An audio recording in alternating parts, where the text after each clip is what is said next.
এখনো জ্বলছে। প্রিয় দর্শক, আমি শফিকুল ইসলাম এবং আপনারা দেখছেন আরামবাগ টিভি। দর্শক, আমেরিকার ক্যালিফোর্নিয়ার লস অ্যাঞ্জেলেস, যেখানে দাবানল হয়েছে, এখনও জ্বলছে এবং সেটাকে নিয়ন্ত্রণ করার জন্য অনেক সব চেষ্টা হচ্ছে, সায়েন্টিফিক মেথড ব্যবহার করা হচ্ছে, কিন্তু এখনও নিয়ন্ত্রণে আসেনি।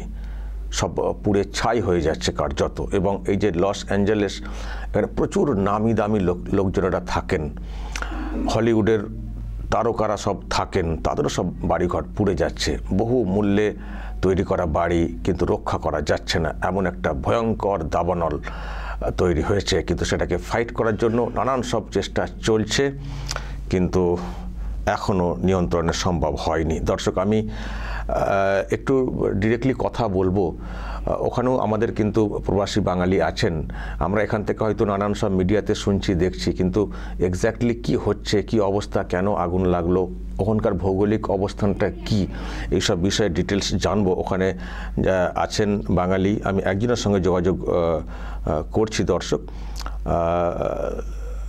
দেখুন, সুরজিৎ বসু, উনি এই মুহূর্তে আমার সঙ্গে অনলাইনে রয়েছেন লস অ্যাঞ্জেলেস থেকে। সুরজিৎ বাবু, আমি তো আমার এখানকার নমস্কার, আপনাকে স্বাগত জানাই। কিন্তু আপনার মুখে হাসি হয়তো আমি এখনও দেখতে পাচ্ছি, কিন্তু প্রশ্ন হচ্ছে যে কতটা আতঙ্ক কাজ করছে। আপনি লস অ্যাঞ্জেলেসের, যেখানে আগুন লেগেছে, লস অ্যাঞ্জেলেস তো খুব বড় একটা শহর, আমরা জানি, একটা বৃহত্তর জায়গা। আপনি তো ওই এলাকার কোন দিকটাতে রয়েছেন? আমি লস অ্যাঞ্জেলেসের পূর্ব দিকে আছি। লস অ্যাঞ্জেলেস খুব বড় একটা জায়গা, মানে ড্রাইভ করে গেলে 100 মাইল এদিক থেকে ওদিক, এতটা বড়, মানে কিলোমিটার নয়, মাইল। তো তার ফলে খুবই বড় জায়গা। লস অ্যাঞ্জেলেসের বাঁ দিকটা হচ্ছে সমুদ্র, প্রশান্ত মহাসাগর। ডান দিকে বিভিন্ন রকম পাহাড়, ছোট বড়, সিয়েরা নেভাডার একটা পার্ট এটা। খুবই প্রাকৃতিক সৌন্দর্য এখানে আছে এবং ওয়েদারটা ভীষণ ভালো, গরম ঠান্ডা খুবই, কোনোটাই চরম নয়। সেই জন্য এখানে বহু দাম দিয়ে লোকজন এখানে পাহাড়ে গায়ে গায়ে বাড়ি করেন। আর যেহেতু হলিউড লস অ্যাঞ্জেলেসের একটা মূল আকর্ষণ এবং এখানে সমস্ত আমাদের চলচ্চিত্রগুলো তৈরি হয় জনপ্রিয়, তার ফলে বহু বিশ্বের সব জায়গা থেকে বহু আর্টিস্ট এখানে আসেন, যারা কেউ আমেরিকান, কেউ ইউরোপিয়ান, ইভেন আমাদের দেশ থেকে অনেকে আসেন এখানে অ্যাক্টিং করতে, এবং তারা কেউ কেউ এখানে সেটেলড হয়ে যান। এবং যেহেতু তাদের অর্থকরী উপার্জনটা ভালো হয়, তারা ওই সমুদ্রের ভিউ নেবেন, প্যাসিফিকের পাশে থাকবেন, পাহাড়ের উপরে ভালো বাংলো হবে, এইভাবে তারা লস অ্যাঞ্জেলেসের ওয়েদারে তারা বাড়ি বানান। এবং তাদের নির্দিষ্ট কতগুলো জায়গা আছে যেখানে তারা থাকেন, তার মধ্যে অনেকেই বেভারলি হিলস এর নাম জানবেন, বেল এয়ার বলে একটা জায়গা আছে। তেমনি প্যাসিফিক প্যালিসিডো, যেখানে এখন আগুনটা লেগেছে সবচেয়ে বড়, সেটাও খুব বড় লোকদের জায়গা, শুধুমাত্র সিনেমা আর্টিস্ট না, আরো অন্যান্য লোকেরাও থাকে যারা পয়সাওয়ালা। এবং ম্যালিবু, সেটাও একটা খুব বড় লোকদের জায়গা। এই দুটো জায়গাতেই মূলত প্রথমে প্যাসিফিক প্যালিসেডেই প্রথমত আগুনটা শুরু হয়। আর লস অ্যাঞ্জেলেসের এই সাদার্ন ক্যালিফোর্নিয়ার একটা বৈশিষ্ট্য হচ্ছে প্রতি বছরই আমরা দাবানল পাই। আমরা জানি দাবানল হবে, কিন্তু সেটা ছোট বড় হয় এবং সেটা আমাদের এখানে ফায়ার ফাইটাররা খুবই মসৃণ ভাবে নিভিয়ে ফেলেন, এত ক্ষতি কোনো হয় না। এই বছর এটা বোধহয় সবচেয়ে বৃহত্তম আগুন, এবং যেটা এখন প্যাসিফিক আগুনটা এই মুহূর্তে 20% এবং পুরো বাড়ি হাজার হাজার, প্রায় বোধহয় 23,000 একর জমি পুড়ে গেছে, শুকনো জমি। সেখান থেকে আগুন ছড়িয়েছে হাওয়ার কারণে। এখানে স্যান্টা অ্যানা বলে একটা উইন্ড প্রত্যেক বছর, সেটা সাধারণত 50 মাইল 60 মাইল এই স্পিড থাকে, এবছর 100 মাইল ছাড়িয়ে গেছে। এবং পরপর 3-4 দিন ধরে টানা হাওয়াটা হয়েছে। ফায়ার ফাইটাররা জল দিয়ে, ফোম দিয়ে, প্লেন থেকে, হেলিকপ্টার থেকে, ওপর থেকে কেমিক্যালস ফেলে কোনোভাবেই নিয়ন্ত্রণ করতে পারছেন না, কারণ যেই নিয়ন্ত্রণ করছেন আবার হাওয়ার ধাক্কায় আগুন আরো ছড়িয়ে পড়ছে। এবার আস্তে আস্তে বহু বাড়ি পুড়ে গেছে, বিখ্যাত শিল্পীদের অনেকের বাড়ি ঘরদোর পুড়ে গেছে। তার মধ্যে একজন খুব বিখ্যাত নাম, অনেকেই জানবেন দর্শকরাও, মেল গিবসন বলে, তার বাড়িও পুড়ে গেছে। মালিবুতে অনেক বড় লোক থাকতেন, বড় বড় আর্টিস্ট, সব বাড়ি পুড়ে গেছে, এখনো পুড়ছে। আমি জানতে চাই যে দাবানলের তো মানে কারণ থাকে, তো এটা ওখানে কি মানে কি চর্চাটা কি হচ্ছে, মানে শুরুটা? সাধারণত প্রত্যেক বছর নভেম্বর মাসে এখানে খুব অল্প পরিমাণ হলেও বৃষ্টি হয়। এমনিতে সাদার্ন ক্যালিফোর্নিয়া বৃষ্টি হয় না, এটা একটু ডেজার্ট টাইপের এরিয়া, খুব অল্প বৃষ্টি হয়। কিন্তু এবছর নভেম্বরে বৃষ্টিটা হয়নি এবং প্রায় 4.5 ইঞ্চি মতন কম হয়েছে এই গোটা বছরে। তার ফলে গোটা পাহাড়টা শুকিয়ে যেগুলো ঘাস ছিল বা ছোট ঝোপ জঙ্গল সব খড়ে পরিণত হয়ে গেছে। তার ফলে প্রচন্ড দাহ্য পদার্থ চতুর্দিকে ছড়িয়ে গোটা পাহাড় জুড়ে। আর এখানে খুব বড় বড় পাম ট্রি আছে যেগুলো 70-80 ফুট লম্বা, সেগুলোও শুকিয়ে আছে। এবার কোনো একটা জায়গায় হয়তো ছোট্ট একটা স্ফুলিঙ্গতে লাগলো, একটা পাম ট্রি ধরে গেল, এবার তার পাতা পুড়ে একটা ছোট্ট কণা আগুন যদি কোথাও যাচ্ছে, সব কাঠের বাড়ি। আর একটা কারণ হচ্ছে, হ্যাঁ, সব কাঠের বাড়ি, সমস্ত দাহ্য। একটা বাড়ির ছাদে গিয়ে যদি একটা ফুলকি আগুন পড়ে, সঙ্গে সঙ্গে বাড়ি ধরে যাবে, কারণ সমস্ত ড্রাই। আর তার সঙ্গে এই হাওয়াটা, যেমন আমরা উনুনে বাতাস দিয়ে হাওয়া বাড়াই, এখানে সেই বাতাসটা কন্টিনিউয়াসলি চলছে। তার ফলে কোনোভাবেই করা যাচ্ছে না, প্রকৃতি একেবারে খেয়ে ফেলছে সব। আমাকে একটু মানে একটু ব্যাখ্যা করুন তো ভৌগোলিক জায়গাটা, মানে এটা কি পুরো পাহাড়ের ওপরে এবং পাহাড়ের কোলে কোলে কি ছোট ছোট একটা ওই মানে আমাদের পৌরসভার মতো নাকি? হ্যাঁ, আমি বলি, ক্যালিফোর্নিয়া স্টেটটা খুব বড় এবং লম্বাটে, আমাদের পশ্চিমবঙ্গের মতন যেমন লম্বা, এটা লম্বা স্টেট। ক্যালিফোর্নিয়া উত্তর দিকে সান ফ্রান্সিসকো একটা বড় শহর, সবাই চেনে। দক্ষিণ দিকে লস অ্যাঞ্জেলেস একটা বড় শহর। তো এই ক্যালিফোর্নিয়া গোটা স্টেটটার বাঁদিকটাই হচ্ছে কোস্ট লাইন, যেটা হচ্ছে আমাদের প্রশান্ত মহাসাগরের তীর। সেই কোস্ট লাইন থেকে পাহাড় ক্লিফ উঠেছে, ক্লিফ উঁচু পাহাড় উঠেছে, তার উপরে শহরগুলো এবং তারও উপরে পাহাড়, সিয়েরা নেভাডা। এই ভ্যালি গুলোতে বাড়ি থাকে এবং কেউ কেউ একটু জনতার থেকে দূরে থাকার জন্য মাথায় মাথায় বাড়ি করে। হাইওয়ে দিয়ে দেখা যায় খুব সুন্দর দেখতে, পাহাড়ের মাথায় লাইন দিয়ে বাংলোর মতন বাড়ি। সবার আগে ক্ষতিগ্রস্ত হচ্ছে কারণ জল থেকে আপনি, আর সমুদ্রের জল এই কাজে লাগে না, আপনার ফ্রেশ ওয়াটারই লাগে মেনলি। এরকম একটা বৈজ্ঞানিক ব্যাখ্যা আছে, আমি পড়তে চেষ্টা এখনো পড়াটা শুনেছি, সমুদ্রের জল খুব একটা কাজে লাগে না। তো কেমিক্যাল দিয়ে যখন পাহাড়ের উপরে বাড়িগুলোকে আগুন দিয়ে নেবানো হচ্ছে, এবার পাহাড়ের ঢাল ধরে যে বাড়িগুলো আছে সেগুলো প্রথম পুড়ছে, তার ফলে ভ্যালিতে পুড়ছে। এবং এই যে ভৌগোলিক কারণ, পাহাড়ি এলাকা সুন্দর দেখতে এবং বড় বড় গাছ, প্রচুর গাছ, একদম গ্রিন খুব স্টেট। তো তার ফলে এমনিতে পৌরসভাগুলো, মানে এখানে পৌরসভা বলে না, এখানে কাউন্টি বলে, আপনি যে প্রসঙ্গটা জিজ্ঞেস করছিলেন। তো এখানে দক্ষিণ ক্যালিফোর্নিয়াতে 4টে কাউন্টি, লস অ্যাঞ্জেলেস, রিভারসাইড, স্যান বার্নার্ডিনো, অরেঞ্জ, এবং আরো দক্ষিণে গেলে পরে মেক্সিকোর বর্ডারে হচ্ছে আপনার স্যান ডিয়েগো। এই সবকটা কাউন্টিতেই অনেক বাড়ি আছে এবং প্রত্যেকটা কাউন্টি নিজস্ব সমস্ত ব্যবস্থাপনা। এবং এই কাউন্টিগুলোতে লোকেরা যারা বাড়ি করে, তাদের কাউন্টির ফায়ার ব্রিগেড তারাই দেখাশোনা করে। এবং এই ছোট ছোট শহরগুলোতে, এক একটা কাউন্টির মধ্যে আবার অনেকগুলো ছোট ছোট শহর আছে, সেইগুলো মিলিয়ে একটা কাউন্টি হয়।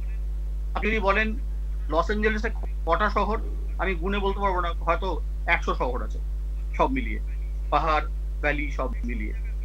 এই সব জায়গায় মিলিয়েই এখন আগুন লেগেছে। সবচেয়ে বড় আগুন এই মুহূর্তে যেটা চলছে প্যালিসেড ফায়ার, আর তারপরে নেক্সট বড় আগুন যেটা, সেটা হচ্ছে ইটন ফায়ার। এটা একটা জঙ্গল, ইটন ক্যানিয়ন বলে একটা জঙ্গল আছে, সেই জঙ্গল থেকে লেগেছে। আর জঙ্গলের আশেপাশে যাদের বাড়ি বা পাহাড়ের তলায় ফুটহিলস বলে, ফুটহিলসের যাদের বাড়ি, ওই ইটন ক্যানিয়ন থেকে আস্তে আস্তে আগুনটা নিভে ফুটহিলের বাড়িগুলোকেও পুড়িয়েছে। বুঝতে পারছি, মানে এটা ওই পাহাড়ের মতো, পাহাড়ের টপে বাড়ি কিছু, তার কোলে কিছু বাড়ি, মানে এলাকা, সেটা একটা পুরো এলাকা এরকম করে করে আছে। এবার ওপর থেকে পুড়তে পুড়তে আগুন যেদিকে যাচ্ছে, আর এত গাছ, এত ও মানে ওটাকে ফাইট করার মতো, এবং আপনি বলছেন সব কাঠের সব বাড়ি টাড়ি, ফাইট করার মতো ওই দমকল বাহিনী কখনো সম্ভব হয় না। তো আর হাওয়া, হ্যাঁ প্রচণ্ড হাওয়া আপনি যেটা বলছেন। এবার আমি আপনাকে নিয়েও তো আমি উদ্বেগে থাকছি। তো এখন মোটামুটি কি আপনারা একটু ডিস্ট্যান্সে আছেন যেই জায়গা থেকে আগুনটা জ্বলছে এখনো? হ্যাঁ, আজকে সকাল পর্যন্ত আমরা বেশ ডিস্টেন্সে ছিলাম, যেটা কিনা 40 মাইল মতন দূর। সবচেয়ে কাছের যে বড় আগুন ইটন ক্যানিয়ন আমার বাড়ি থেকে 40 মাইল দূরে ছিল। আমরা যেহেতু সবসময় খবর রাখছি, যেহেতু আমরা আতঙ্কে আছি, কিছু কিছু অ্যাপ আছে যে অ্যাপগুলোতে আমরা খবর রাখছি, ক্যালিফোর্নিয়া গভর্নমেন্টও খবর দেয়। আজকে সকাল থেকে জানতে পারলাম যে এখানে একটা স্কাউট ফায়ার বলে একটা ফায়ার তৈরি হয়েছে স্যান্টা আনা রিভারের ধারে, যেটা আমার বাড়ির থেকে এখন 15 মাইল দূরে। তো 40 মাইল থেকে 15 মাইল চলে এসছে। আজকে হাওয়ার ওয়ার্নিং আছে রাত্রিরে, এখন যদি সেই হাওয়া বাড়ে তাহলে আগুন ছড়াবে। সবসময় ইভ্যাকুয়েশনের জন্য তৈরি থাকতে হবে। এখানে আপনার ডকুমেন্টস শুধু নিয়ে, আর যেটুকু আপনি আপনার সহায় সম্বল, যেটুকু টাকা পয়সা, ডকুমেন্টস, গয়নাগাটি, এটা একটা রেডি করে রাখবেন ব্যাগে। জল, আর আপনার যদি বাড়িতে পেট থাকে, কোনো পোষ্য থাকে, তার জিনিস রেডি করে সবসময় রেডি। 3টে অ্যালার্ম আসে, লেভেল 1, লেভেল 2, লেভেল 3। লেভেল 3 মানে গভর্নমেন্টের order, you have to leave, আপনি নাও, এটাই লেখা থাকে, বড় বড় করে নাও লেখা থাকে। মানে এরপর যদি আপনি না করেন সেটা কিন্তু আপনি ইললিগাল করছেন। লেভেল 2 অবধিও আপনার নিজের একটা ডিসিশন নেওয়ার জায়গা থেকে, ঠিক আছে আমি বাড়ি তৈরি করেছি, 30 বছর ধরে এই বাড়িতে আছি, চেষ্টা করি যতক্ষণ থাকা যায়। কিন্তু লেভেল 3 হয়ে গেলে পরে আর থাকতে পারবেন না, তখন সব ছেড়ে দিয়ে চলে যেতে হবে, যেটা প্যাসিফিক প্যালিসেডের সমস্ত লোকেদেরই হয়েছে। 8 মিলিয়ন, 10 মিলিয়ন, 12 মিলিয়ন দামের বাড়ি, সারা জীবনে কেউ 30 বছর ধরে। বাড়ি মানে তো শুধু একটা স্ট্রাকচার না, হাউস আর হোমের মধ্যে এটাই পার্থক্য। তারা সেটাকে হোম বানিয়েছেন সারা জীবনের ভালোবাসা দিয়ে। কেউ কারোর সেখানে বিয়ে হয়েছে, বাচ্চা বড় হয়েছে, বাবা অনেক কালেকশন করেছে থেকে, সেই সব সমেত সব ছেড়ে দিয়ে চলে যেতে হবে। জাস্ট লিভ, শুধু নিজের পাসপোর্ট ইত্যাদি ডকুমেন্ট। তো গিয়ে কোথাও উঠছেন, সরকার পক্ষ কি ব্যবস্থা করেছে? দুটো জিনিস আছে, একটা হচ্ছে এখানে শেল্টার থাকে এই ধরনের জায়গার জন্য, এই ধরনের বিপর্যয়ের জন্য, সেই শেল্টারে কি উঠতে পারে। আর ইভেন পেট শেল্টারও থাকে আলাদা করে, আপনি আপনার জন্তু জানোয়ারদের তাদের শেল্টারে রেখে দিয়ে আসতে পারেন। আর আরেকটা হচ্ছে যারা এই ধরনের বড় লোক, তারা তাদের সাধারণত দ্বিতীয় তৃতীয় হোম থাকে, সেখানে গিয়ে ওঠেন। বা কেউ কেউ আমার পরিচিত বেশ কিছু মানে আর্টিস্ট বন্ধু, কেউ শিক্ষক, কেউ লেখক, কেউ নাট্যকার, এই ধরনের মানুষজন, তারা হোটেলে আছেন, ছেলের বাড়িতে তাদের সব চলে গেছে। আমার একজন খুব কাছের মানুষ, তার বাড়িতে রবীন্দ্রনাথের নিজের হাতে লেখা চিঠি ছিল, যামিনী রায়ের নিজের হাতে সই করা ছবি ছিল, সব চলে গেছে। তাই খুব জাস্ট চলে যান। আপনিও তো শিল্পী মানুষ, আমি যেটুকু জানি, কিন্তু আপনি তো বলছেন যে ঘরটায় বসে আছেন, এই ঘরটাতে বসতে পারবেন কিনা, থাকতে পারবেন কিনা, সেই আশঙ্কা তার মানে আপনার মধ্যেও রয়েছে। নিশ্চিত। এবার এই প্রসঙ্গে আমি যেহেতু শিল্পী মানুষ, আমি ছবিও আমার ছবিও মাঝে মধ্যে কেউ কেউ কেনেন।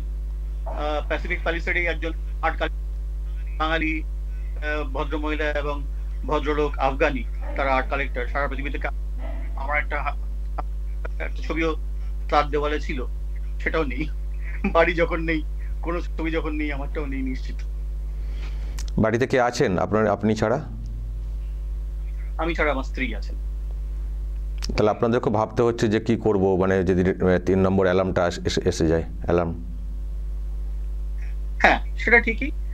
আমরা যেহেতু আশেপাশে এখনো আগুন দেখতে পাচ্ছি না, ধোঁয়া দেখা যাচ্ছে না, কোনোদের, কিন্তু আশঙ্কা তো নিশ্চয়ই আছে। একটা ব্যাগ গোছানো আছে, একটা ব্যাকপ্যাক গুছিয়ে রেখেছি, গাড়িতে জলের ক্রেট কিনে রাখা আছে, ইফ নেসেসারি।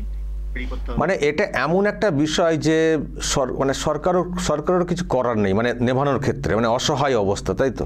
মানে এখানে কিন্তু সরকারি গাফিলতি নিয়ে কি কোনো প্রশ্ন থাকে? না না না, সরকারের গাফিলতি এটা একেবারেই নয়। প্রচন্ড চেষ্টা করছে, ফায়ার ফাইটাররা প্রাণ দেন প্রত্যেক বছর, তারা আগুনের খবর পেলেই দৌড়ে যান। মানে এখানে 911 কল করলে যে 3টে সার্ভিস আসে, তাদের আসার সময়ের রেকর্ড হচ্ছে 2 থেকে 5 মিনিট, এটা এর মধ্যে তারা পৌঁছে যাবেন। 3টে হচ্ছে পুলিশ, ফায়ার ব্রিগেড আর মেডিকেল ইমার্জেন্সি, এই 3টে গাড়ি একসঙ্গে চলে আসবে 5 মিনিটের মধ্যে। সুতরাং গাফিলতির কোনো সম্ভাবনা নেই। হেলিকপ্টার দিয়ে, প্লেন দিয়ে, সব রকম ভাবে তারা চেষ্টা করছেন। কিন্তু প্রকৃতি যখন ব্যাপারটা হাতে নিয়ে নেন, তখন তো মানুষের হাতে কিছু থাকে না, সরকারের গাফিলতি।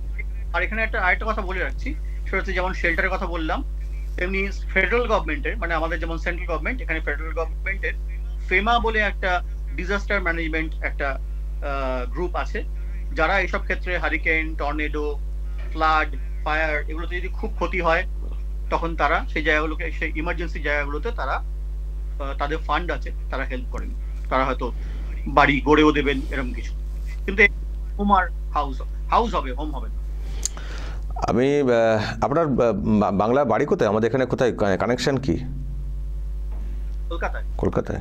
আমার বেহালায় বাড়ি। ওখানে কতদিন? আমি গত মাসে কতদিন আছেন ওখানে? আমি এলএতে আছি 10 বছর হয়ে গেছে। আর মানে এলএ অ্যারাউন্ড বলবো, কারণ আমি এলএ ডাউনটাউনের কাছেই ছিলাম প্রায় 8 বছর, 7 বছর। 3 বছর একটু বাড়ি কিনে একটু ইস্টে সরে এসেছি, এখন সেখানে আছি। আর ইউএসএ তে আছি প্রায় 16 বছর, 15-16 বছর। ওকে সুরজিৎ বাবু, আপনার সঙ্গে আমার অনেক কথা হলো, অনেক জানতে পারলাম, অনেক ডিরেক্টলি টাটকা বুঝতে পারছি, নানান সব গুজবও ছড়াচ্ছে, তো আপনার কাছ থেকে ডিটেলস পেলাম। আমি হয়তো পরে আপনার সঙ্গে আবারও যোগাযোগ করব, আমি খবর রাখবো আপনি কেমন আছেন, কারণ আপনি ব্যাগ গুছিয়ে রেখেছেন শুনে তো আমারও এটা কেমন লাগছে। আপনি ভালো থাকবেন, আশা করি নিয়ন্ত্রণে চলে আসবে এর মধ্যে, আমরাও সেটা কামনা করি। তো আপনার সঙ্গে আমার যোগাযোগ থাকবে, মাঝে মধ্যে কিন্তু আপনার কাছ থেকে আপডেট নেব। ভালো থাকবেন। আপনারা সবাই ভালো থাকবেন, দর্শকরা অনেক প্রণাম আপনার, তারা সবাই সুস্থ থাকুন। আপনারা সবার আগে নিশ্চিন্ত থাকুন, এটাই আমাদের কামনা। ভালো থাকবেন। দর্শক শুনলেন সুরজিৎ বসু, লস অ্যাঞ্জেলেস যেখানে ফায়ারটা হয়েছে, ডিরেক্টলি সেখান থেকে আমি কথা বললাম, অনেক কিছু ডিটেলস জানতে পারলাম দর্শক। কিন্তু উনিও আতঙ্কে রয়েছেন, ব্যাগটাকে গুছিয়ে রেখেছেন। নিশ্চয়ই আপনাদের প্রার্থনা থাকবে যে ঘটনা ঘটেছে একটা প্রাকৃতিক বিপর্যয়, এটা দ্রুত নিয়ন্ত্রণে আসুক। আগুনের কাছে সবাই সমান না, কে বড় লোক কে গরিব এটা কোনো ম্যাটার না, সবাই সমান এবং প্রাণটা সবার জন্য সমান। সুতরাং আমাদের সকলের প্রার্থনা করা উচিত এই যে দাবানল যেটা হয়েছে সেটা যাতে দ্রুত মিটে যায়, এটাকে কন্ট্রোলে আনা যায়, এটা যেন আর নতুন করে কোনো প্রাণ বা বাড়ি কেড়ে না নেয়, মানুষকে বাস্তুহারা ভিটেহারা না হতে হয়।